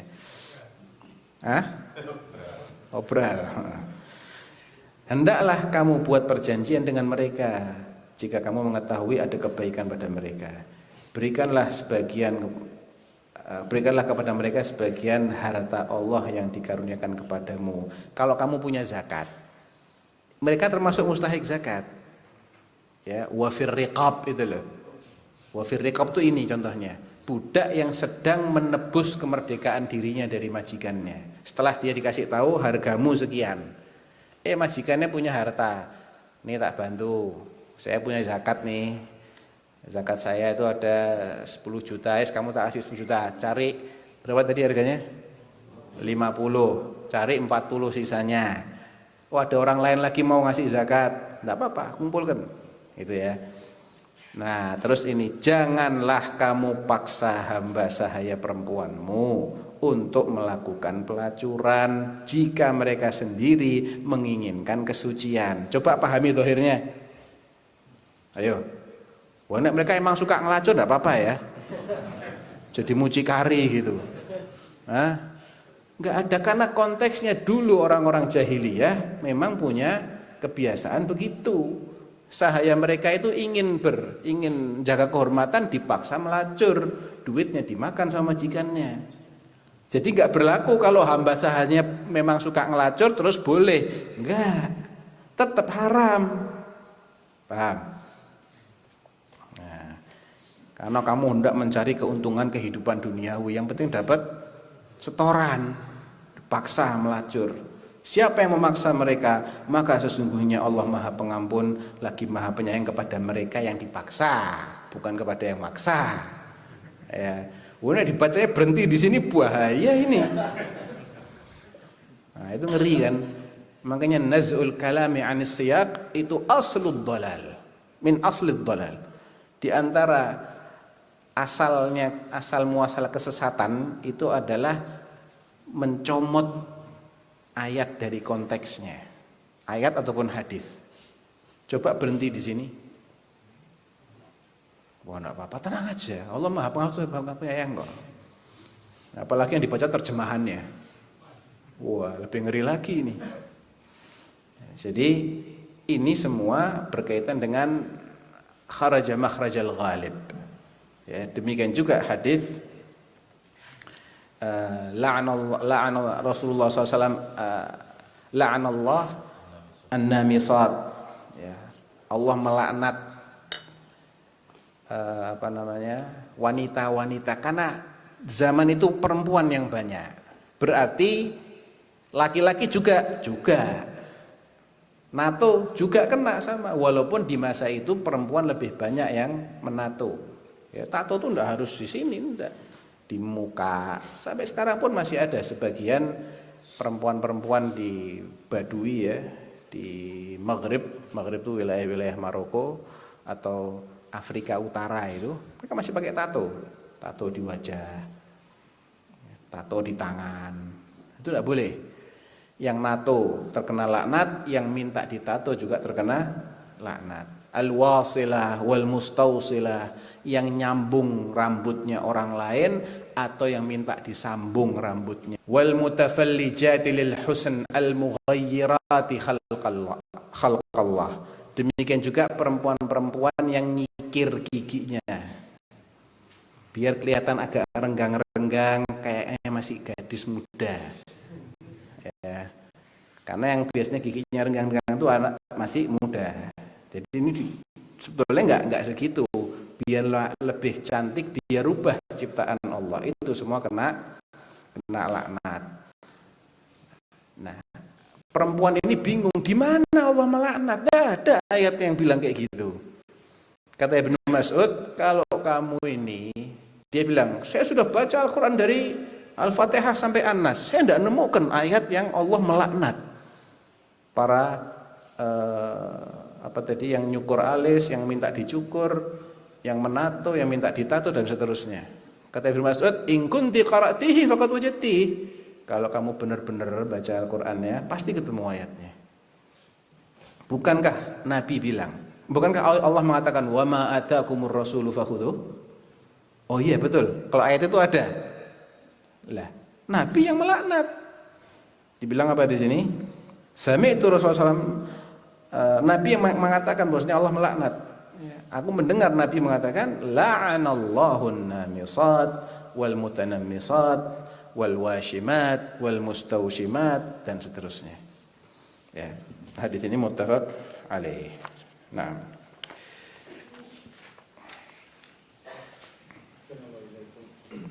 ada kifayatil lughati li fahmil Qur'an wa mimma sabaqa yabdu wadihan annahu la majala li ahadin mahma kana 'aliman bil lughati al-arabiyyati wa adabiha ay yafham al-Qur'an al-karim duna al-isti'anati 'ala dhalika bi sunnatin nabiy sallallahu alaihi wasallam al-qawliyyah wal fi'liyyah فإنه لن يكون أعلم في اللغة من أصحاب النبي صلى الله عليه وسلم الذي نزل القرآن بلغتهم ولم تكن قد شابتها لوثة العجمة والعامية واللحن ومع ذلك فإنهم غلطوا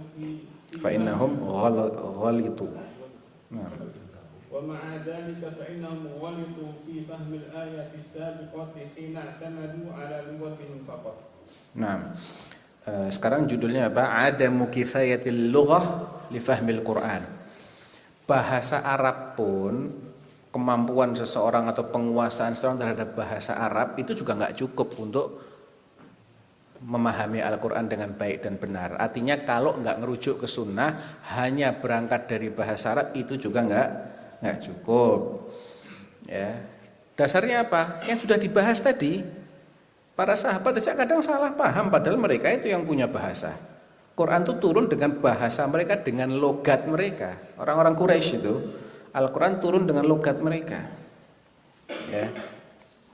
Jadi kalau hanya mengandalkan bahasa Arab tanpa mau merujuk kepada sunnah, tidak akan benar dalam memahami semua Al-Quran. Paling hanya sebagian Al-Quran.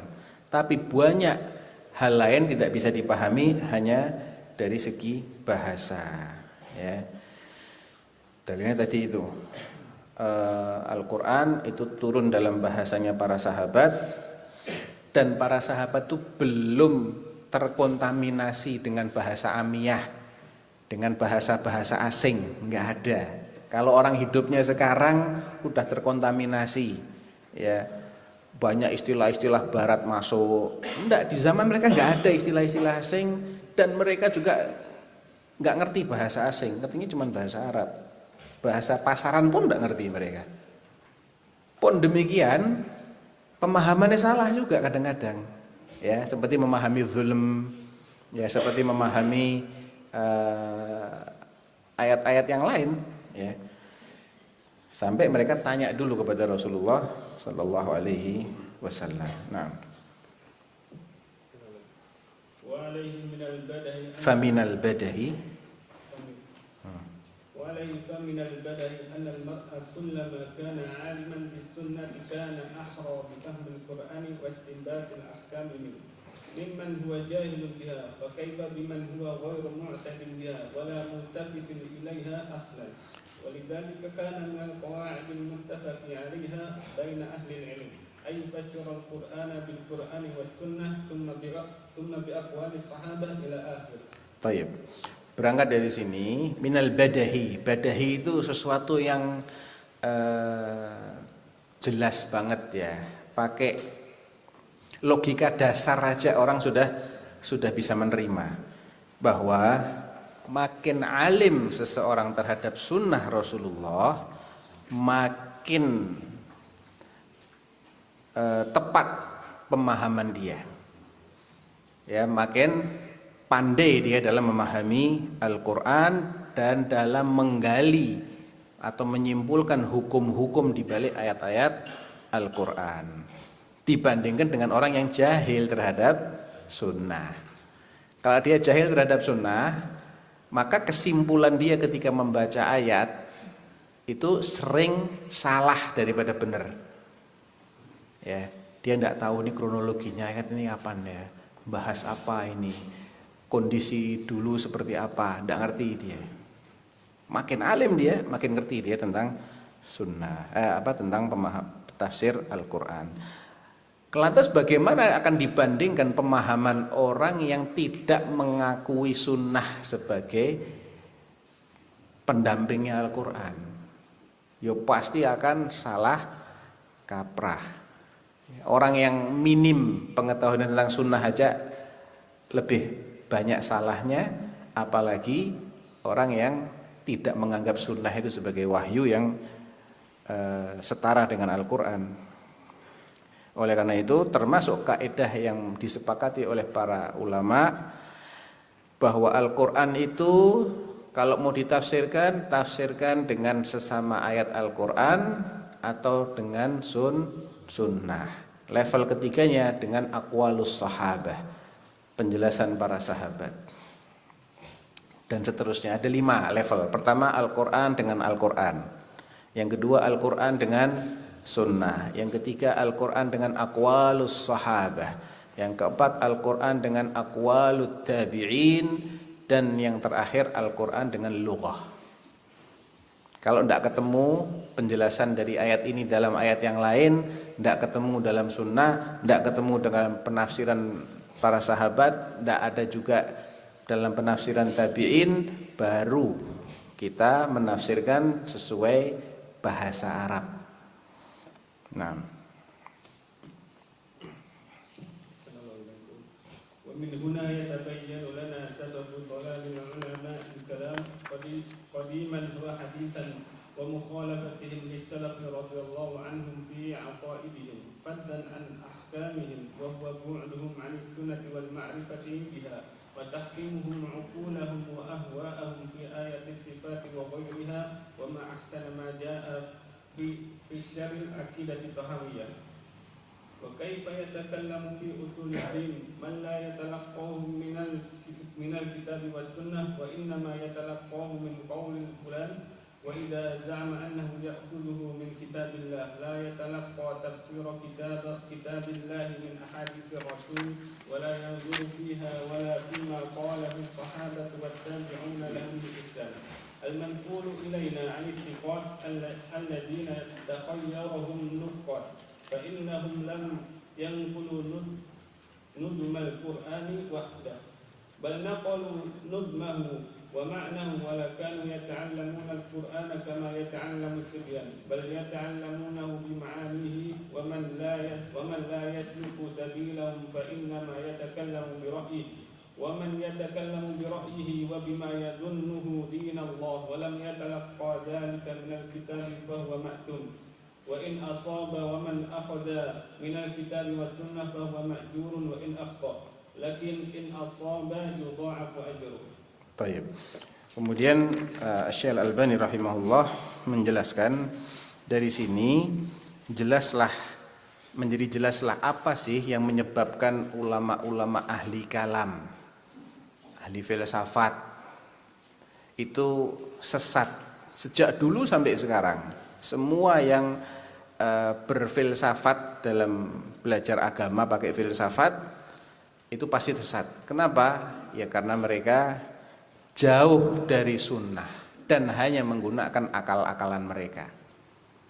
Wa huwa bu'duhum 'anis sunnah wal ma'rifati biha, ya, jauh dari sunnah, enggak kenal hadis Nabi, enggak kenal sunnah, dan mereka ini menjadikan logika mereka sebagai penentu, hakim, tahkimuhum uqulahum wa ahwa'ahum, menjadikan hawa nafsu dan akal mereka sebagai hakim dalam memahami ayat-ayat tentang sifat dan ayat-ayat lain yang sifatnya ghaib.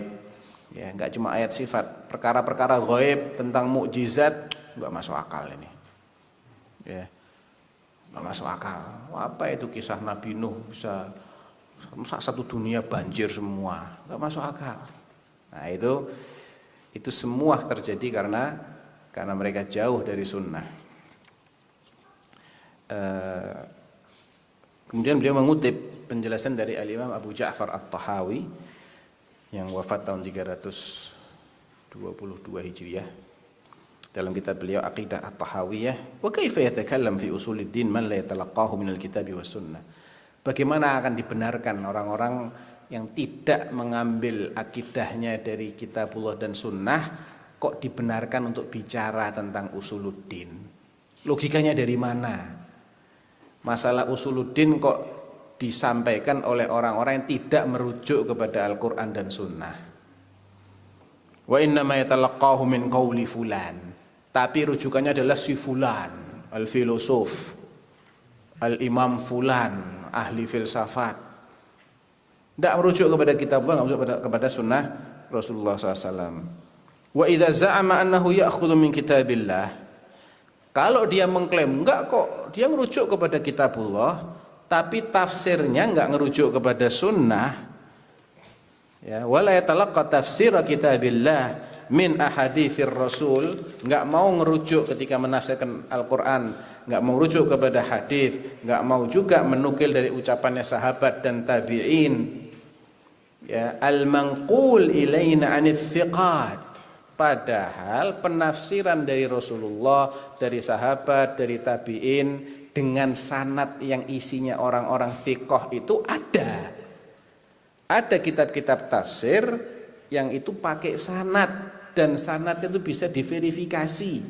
Contohnya tafsir At-Tabari, Ibn Jarir At-Tabari ya, belasan jilid itu, lengkap pakai sanadnya. Silahkan dicek. Ada tafsir Al-Baghawi juga pakai sanad. Ada tafsir Ibn Abi Hatim juga pakai sanad. Ya. Fa innahum lam yanqulu nudhumal Qur'ani wahdah. Mereka para sahabat, para tabi'in itu tidak hanya menukil redaksi ayat. Ya, oh ayat ini bunyinya begini. Enggak, mereka selain menukil redaksi ayatnya, mereka juga menukil maknanya. Bal naqalu nudhumahu wa ma'nah. Wala kanu yata'allamuna al-Qur'an kama yata'allamu as-sibyan. Para ulama dari kalangan sahabat dan tabi'in ini belajar Al-Qur'an enggak kayak anak-anak TPA. Kalau anak TPA belajar Qur'annya apa? Tilawah doang ya kan, ditalkin, dihafalkan, disetor. Kan enggak belajar tafsir TPA. Enggak, mereka itu belajarnya tilawahnya plus tafsir. Wa man la yasluku sabilahum fa innama yatakallam bi ra'yihi. Kalau enggak mau mengikuti cara mereka menafsirkan Al-Qur'an, berarti dia menafsirkan Al-Qur'an dengan ra'yunya. Dan yang menafsirkan Al-Qur'an berdasarkan ra'yunya, salahlah dia walaupun penafsirannya benar. Jadi benar salahnya penafsiran itu tidak dilihat dari hasilnya, tapi dilihat dari cara. Ya. Kalau dia sudah mengikuti metodologi yang benar, tafsirkan ayat dengan ayat, tafsirkan ayat dengan hadis Nabi, tafsirkan ayat dengan pendapat penjelasan sahabat atau penjelasan tabi'in, ya. Kalau enggak ketemu semuanya baru dengan bahasa, maka itulah metodologi yang benar dalam menafsirkan Al-Qur'an. Ya.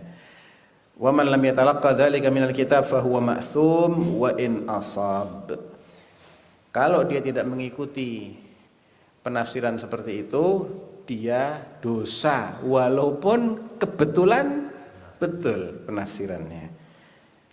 Wa man akhadha minal kitabi was sunnah fa huwa ma'jur. Adapun yang mengambil penafsirannya dari Al-Qur'an dan dari sunnah Nabi, maka dia dapat pahala ya, walaupun kadang keliru, salah misalnya. Lupa ada hadis lain, lupa ada ayat lain yang membatasi maknanya, tapi metodologinya sudah benar, dia masih dapat pahala. Walaupun kalau salah ya salah, bukan yang salah jadi benar loh ya, salah tetap salah, cuman dia nggak dosa, dapat pahala. Nah kalau sudah ngikuti metodologi yang benar dan tafsirnya benar, pahalanya 2 kali lipat. Ya, jadi yudha'af ajruhu kalau penafsirannya itu metodologinya benar dan ternyata juga benar. Kemudian beliau juga melanjutkan, At-Tahawi masih melanjutkan di halaman yang lain. Nah, ثم قال كمال التسليم للرسول صلى الله عليه وسلم والانقياد لأمره وتلقي خبره بالقبول والتصديق دون أن نعارضه بخيال باطل نسميه معقولا أو نحمله شبهة أو شكا أو نقدم عليه آراء الرجال والجبال والانقياد والإذعان كما نوحد المرسل سبحانه وتعالى بالعبادة والخضوع والذل والإنابة والتوكل. Lanjutkan. Selesai. وجملة القول أن الواجب على المسلمين جميعا ألا يفرقوا بين القرآن والسنة من حيث وجوب الأخذ بهما كليهما وإقامة التشريع عليهما معا فإن هذا هو الضمان لهم ألا يميلوا يمينا ويسارا وألا يرجع القهقر ضلالا كما أفصح عن هذا رسول الله صلى الله عليه وسلم بقوله تركت فيكم أمرين لن تضلوا ما إن تمسكتم بهما كتاب الله وسنتي ولم يتفرقا حتى يرجع على الحوض رواه مالك بلاغا والحاكم موصولا بإسناد حسن. Taib. Kemudian At-Tahawi mengatakan al-wajib, yang wajib adalah berserah diri secara sempurna, nggak pilih-pilih lagi, sempurna, pasrah apa yang datang dari Rasul ikuti, ya, laksanakan. Apa yang beliau kabarkan percayai, terima. Jangan dipertentangkan dengan khayalan-khayalan batilmu. Wah, nggak masuk akal, nggak. Itu akalmu itu apa sih? Sehebat apakah akalmu sehingga mengatakan kalau nggak masuk akalmu berarti batil? Lu akalmu itu siapa? Mohon maaf lo ya. Apakah akalmu ini adalah pusat kontrol alam semesta? Hebat sekali. Allah ketika mau menciptakan alam semesta itu ngangkat kamu dari jadi dewan pertimbangan gitu. Gimana menurutmu? Kalau saya gini kan kamu gimana? Nggak ada toh. Nggak ada yang diangkat seperti itu kan. Nggak ada yang akal dia itu menjadi pusat kontrol alam semesta, betul? Nah, terus apa sekarang jaminannya gitu loh? Atas dasar apa? Akalmu itu harus menjadi tolok ukur hak dan batil, tolok ukur benar dan salah. Nggak punya dia alasan ilmiah, alasan logis dia nggak punya.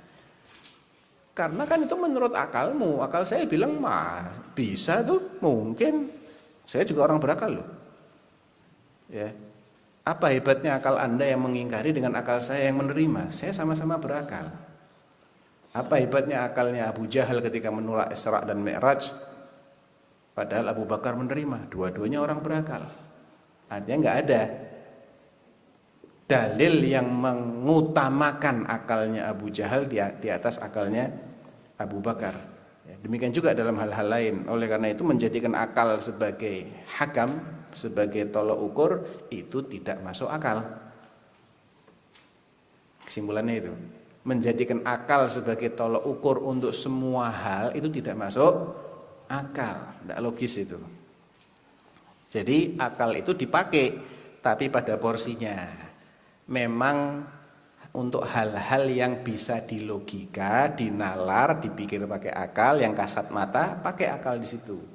Tapi hal-hal yang sifatnya ghaib, Anda nggak bisa mendeteksi kecuali dari wahyu. Panca indera Anda nggak mampu untuk mendeteksinya. Kalau Anda pakai akal, nggak benar nanti hasil kesimpulannya. Contoh nih, contoh sederhana aja. Apakah dari jarak 100 meter dari titik kita ini nih, dalam radius 100 meter dari kita berada ini, apa yang terjadi? Antum bisa jelaskan nggak pakai akal antum? Nggak bisa ya? Berarti nggak ada apa-apa, gitu. Hah? Gitu apa enggak? Enggak tuh? Ya, kalau kita nggak bisa jelaskan ya sudah, nggak bisa jelaskan. Bukan berarti nggak ada apa-apa. Akal kita nggak tahu aja. Kenapa akal kita nggak tahu? Karena nggak ada informasi yang sampai. Panca indera kita nggak bisa mendeteksi dalam radius 100 meter apa yang terjadi. Oh bisa Ustadz, anak pakai drone. Oke. Dalam radius 10 km. Oke, 100 meter itu semuanya kelihatan oleh drone? Kelihatan semuanya? Enggak, di dalam rumah drone nggak tahu. Ya, tapi itu bagian dari sesuatu yang terjadi. Bisikan-bisikan drone nggak dengar. Apa nggak ada orang komunikasi? Ada. Ya kita nggak tahu aja. Jadi kalau kita menjadikan akal itu untuk menilai segala sesuatu, itu tidak masuk akal. Padahal contoh tadi itu contoh sesuatu yang terjadi di dunia loh. Kita nggak bahas sesuatu yang terjadi di akhirat.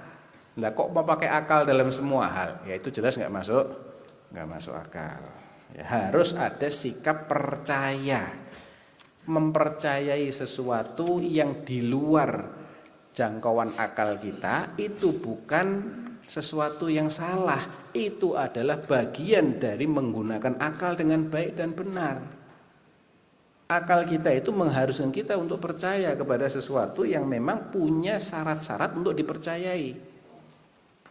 Ya. Ini sampai jam berapa tuh? Udah habis ya? Belum? 5 menit lagi. Oke. Sebagai contoh ya,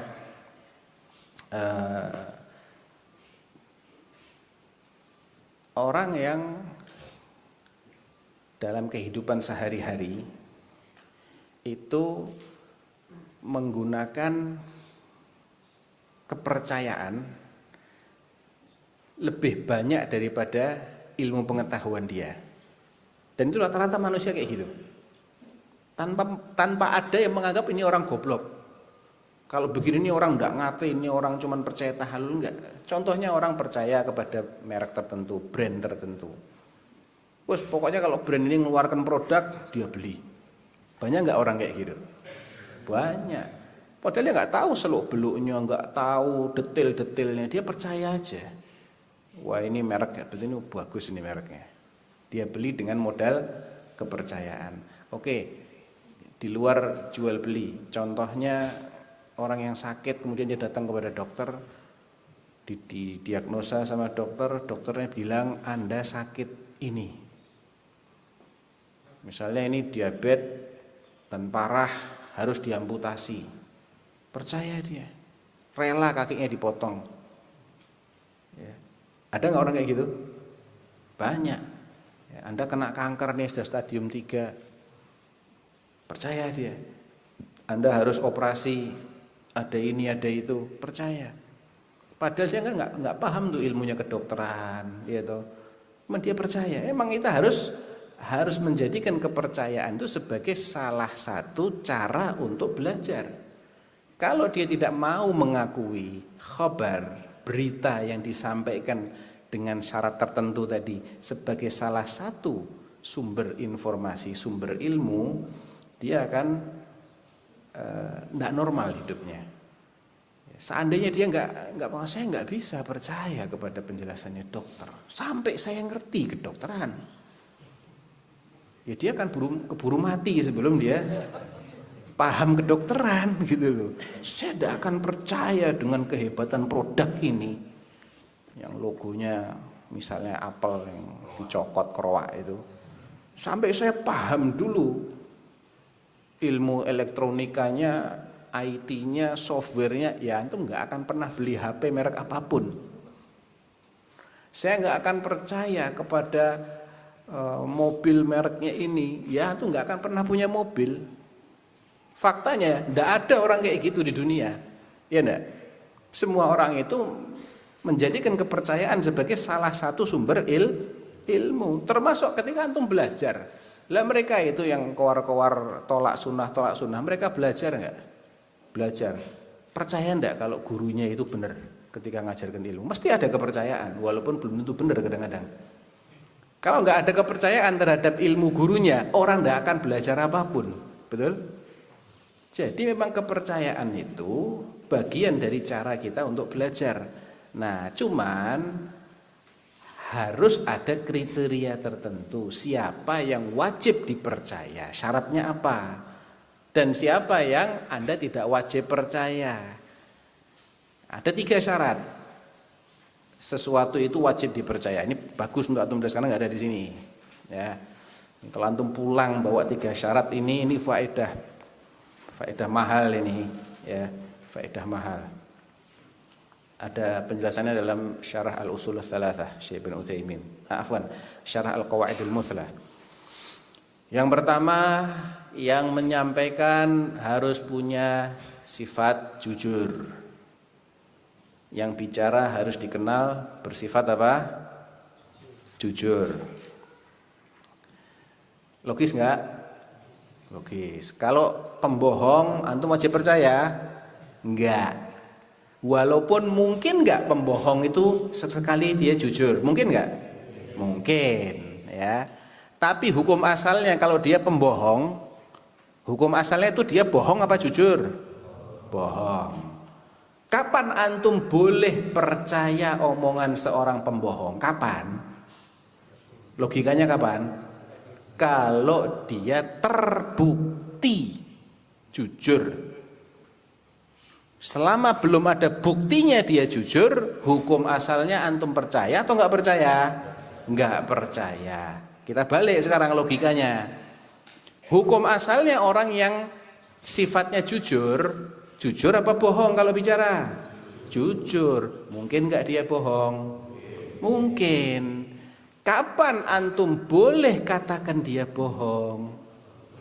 Kalau terbukti dia bohong. Selama belum ada bukti, boleh enggak kita tahu-tahu menganggap bohong dia enggak masuk akal? Apakah itu sikap ilmiah? Enggak. Seperti tidak ilmiahnya orang yang enggak percaya dengan teknologi HP bisa ngomong sama orang di belahan bumi lain. Enggak percaya, karena enggak bisa memahami bagaimana itu bekerja. Itu kan enggak ilmiah. Ya, sama enggak ilmiahnya mereka ini. Itu syarat pertama ya. Nah, ingat nih, hukum asal ini jangan pernah dilupakan. Hukum asal ini jangan pernah dilupakan. Jangan antum terjebak dengan akal-akalan. Lah kan yang jujur bisa aja bohong. Betul. Bisa aja bohong. Tapi kapan antum berhak mengatakan dia bohong? Dan kapan antum dibenarkan mengatakan dia bohong? Kapan tadi jawabannya? Kalau terbukti. Siapa yang bisa mengetahui bukti itu kalau orang yang tidak ahli? Boleh nggak orang nggak punya keahlian di bidang itu menuduh orang yang ahli bohong? Boleh nggak? Nggak, itu syarat yang kedua. Yang bicara, yang jujur tadi itu bicara pada sesuatu yang itu keahlian dia. Dikenal dia punya keahlian di situ. Dokter, jujur bicara kedokteran. Tapi kalau dokter bicara luar angkasa, dokternya jujur, tapi dia bicara luar angkasa, antum wajib percaya?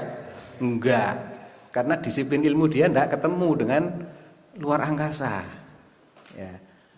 Walaupun mungkin benar. Kapan antum percayai omongan dokter tentang luar angkasa?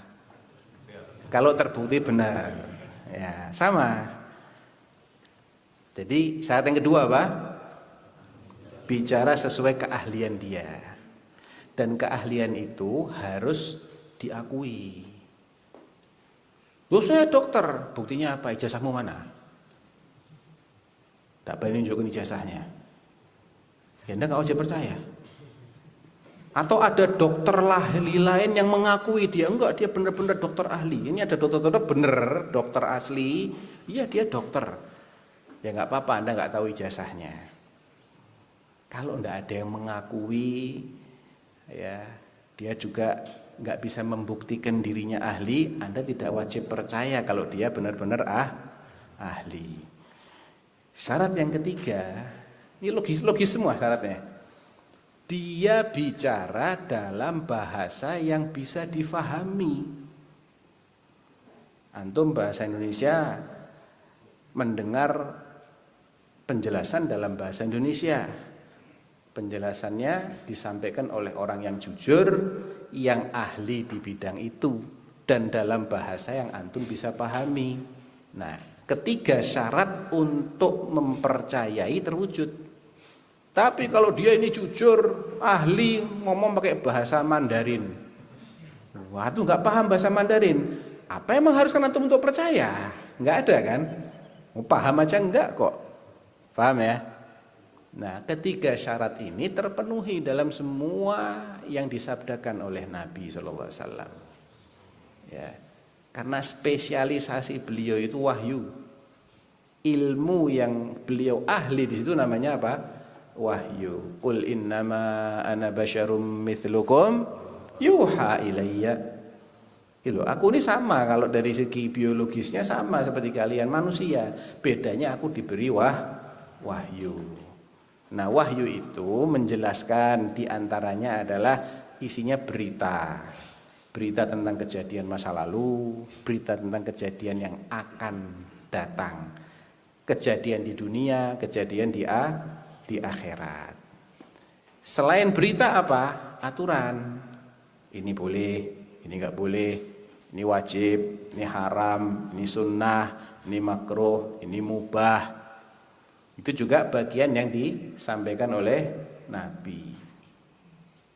Ketika Nabi mengatakan akan terjadi nanti di akhir zaman bla bla bla bla bla bla bla. Hadis, ya toh. Pakai sanad enggak? Enggak ada sanadnya. Jangan percaya. Selesai. Enggak ada sanadnya sama sekali. Enggak ada. Jangan percaya. Enggak boleh percaya. Haram antum percaya. Selesai. Ada sanadnya. Cek. Sahih enggak? Fi sahihain, khalas. Selesai masalahnya. Valid. Tapi saya sulit untuk mengerti. Emang akalmu nggak akan bisa memahami semuanya. Sengaja itu kayak gitu. Sengaja Allah beritakan yang begitu-begitu. Untuk ngetes siapa yang beriman, siapa yang tidak beriman. Kalau dia beriman, dia akan pakai 3 konsep logis tadi itu. Loh, yang nyampaikan nggak pernah bohong. Wah, dia dituduh, semua orang dituduh bisa aja. Buktinya apa? Dia bohong. Tidak ada. Semua tuduhan-tuduhan palsu. Yang nuduh tidak pernah bisa membuktikan beliau itu bohong. Yang kedua, beliau memang spesialisnya nyampaikan wahyu kok.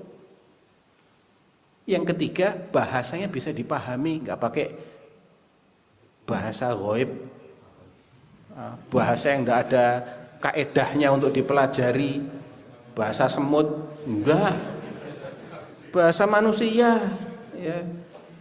Bukan bahasa isyarat yang aneh-aneh, enggak. Bahasa Arab. Mau belajar bahasa Arab, wah banyak buku-bukunya. Bisa dipelajari. Nah, tinggal mau apa enggak gitu loh. Kalau enggak mau kan salah dia, enggak mau belajar. Terus atas dasar apa Anda mengatakan itu enggak masuk akal? Ya, justru itu ujiannya orang beriman dengan tidak beriman. Kalau semuanya masuk akal, enggak ada definisi iman. Enggak ada. Karena yang bedakan mukmin dengan kafir itu apa? Mukmin percaya, kafir nggak percaya. Kalau akal, semuanya punya akal. Seandainya itu tidak memerlukan kepercayaan, cukup bisa dinalar saja, maka tidak ada orang kafir di dunia ini. Makanya nggak ada perintah untuk mengimani yang kasat mata. Kasat mata orang percaya nggak usah beriman, nggak pakai iman udah gampang. Matahari ada, oh kelihatan matahari ada, panasnya terasa. Tapi iman itu kepada yang ghaib, gitu loh. Ada yang percaya, ada yang tidak. Tapi mereka yang mengatakan tidak ada, itu tidak akan bisa membuktikan kalau itu nggak ada. Dan alasan mereka tidak ada yang logis. Pasti itu tidak ada yang logis. Alasannya hawa nafsu semua. Saya tidak bisa memahami bagaimana itu akan terjadi. Kalau Anda tidak bisa paham itu tidak ada masalah. Emang Anda nggak disuruh memahami semuanya kok. Sejak kapan akalmu jadi pusat komando alam semesta? Hah? Siapa lagi yang ngakuin akalmu itu sedemikian hebat sehingga kalau kamu nggak paham terus tidak mungkin terjadi? Lawang alam semesta ini sudah ada sebelum akalmu itu ada kok. Dan kalaupun kamu nggak paham, tetap aja terjadi apa yang tidak kamu pahami. So what gitu loh. Kan tidak logis itu namanya, betul nggak? Nah itu. Taib, kita istirahat dulu. Ya, kita lanjut nanti 15 menit dari sekarang ya. Jadi jam 10 lewat, ya tak kasih lagi lah 10 lewat 10 nggak apa-apa. 11 lewat 10.